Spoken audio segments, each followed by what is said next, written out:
Theresa May is finalizing a Brexit plan and getting ready to take it to Brussels. Brussels replied, "Oh, you mean this plan?"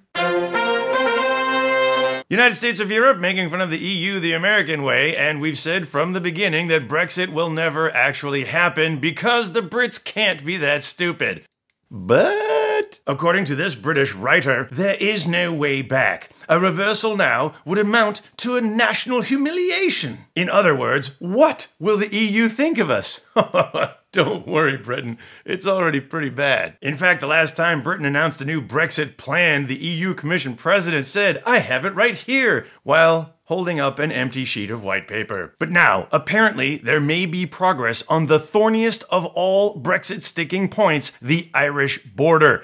The working solution was looking something like this. But now there's a new border, a smart border, an e-border, which I assume just translates to every single person in Northern Ireland having to wear an ankle bracelet, which, let's face it, is what most Britons are most comfortable with. And as for the prospect of Irish citizens crossing into Northern Ireland, most Brits are like, why would they want to do that? In fact, overall, these Brexit negotiations have been taking so long that the US ambassador in London, Woody Johnson, whose name translates to boner, told a group of Tory donors that if Donald Trump was in charge of Brexit, actually you might get somewhere. Well, yes, of course. I mean, unless it's raining. But wait, America, that's not fair. I mean, when it comes to locking down your borders by whatever means necessary, like locking up kids, it turns out the Brits are giving the Yanks a run for their money, as children fleeing war zones are being locked up in the UK as adults. But there's no truth to the rumors that these detention centers are being patrolled by evil Daleks shouting, "Brexterminate." The Guardian writes, Theresa May's brutal family separations would make Trump blush,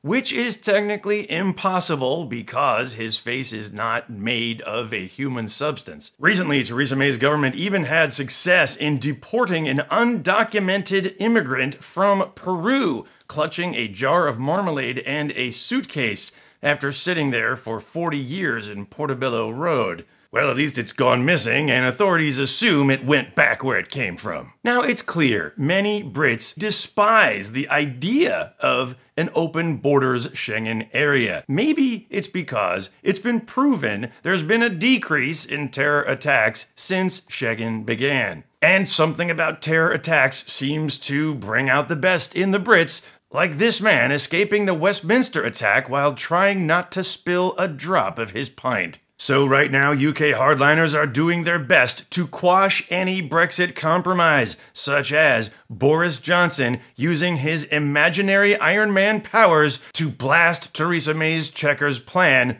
or at least see it shredded like a Banksy painting. So don't worry, Britain, you may well get your borders back and you can lock up whoever you want. But be ready that when you want to travel to the EU, you're going to need a visa, if only because of this man, Brexit personified. Newsroom, it's a newsroom. Listen to the sound of the newsroom. Anything can happen in a newsroom. News, news, news, news, news.